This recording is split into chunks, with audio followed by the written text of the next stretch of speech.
Well, believe it or not, this may or may not be interesting to you, but pastors are usually introverts.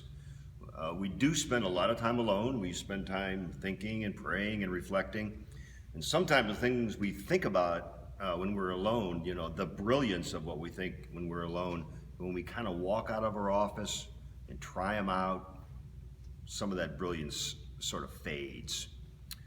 I was in my office in the church I served in Poplar Bluff, and I'd been there a long time, 10 years, and I thought, I needed to get out and meet some new people. I was just meeting church people, and I needed to meet some new people. And I got the opportunity from the president of the junior college who attended my church, who asked me to teach a class at the junior college for non-traditional students at night. And so I said yes. It was a class on, character education or something. And boy, did I get all I wanted from that. These students were great. They didn't know what the right answers were, like the one that would please the teacher. They would just say almost anything. And the people were so interesting. Like every semester I taught, somebody in the class had lost a relative to handgun violence. Something we certainly didn't, have the experience of in the church that I served. It was interesting, like 3 of the students had a relative that had a major organ transplant.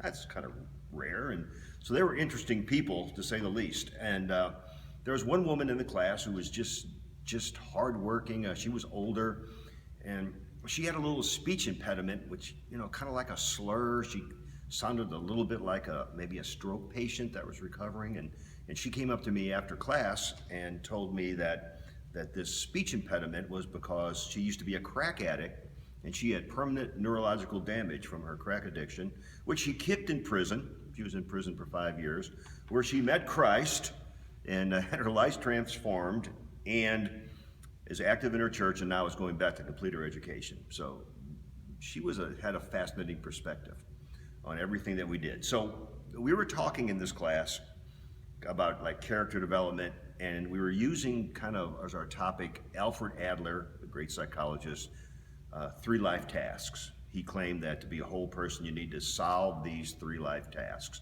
or at least be working on them.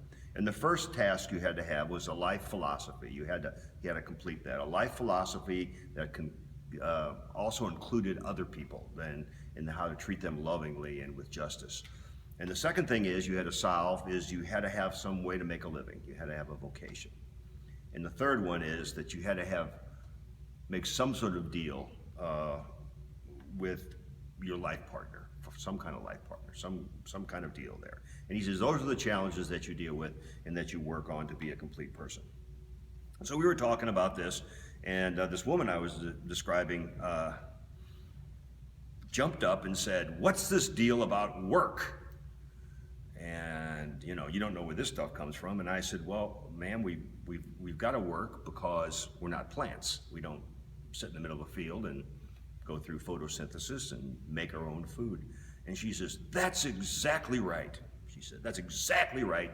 That explains everything. That explains my son-in-law who's living in the basement. He's a plant. He's a plant. He doesn't work. That's what the problem is." So we'll be talking about these weeks about our generosity, and one of the things we're talking about is how to make a living and what to do with what we make, and God's wisdom for that.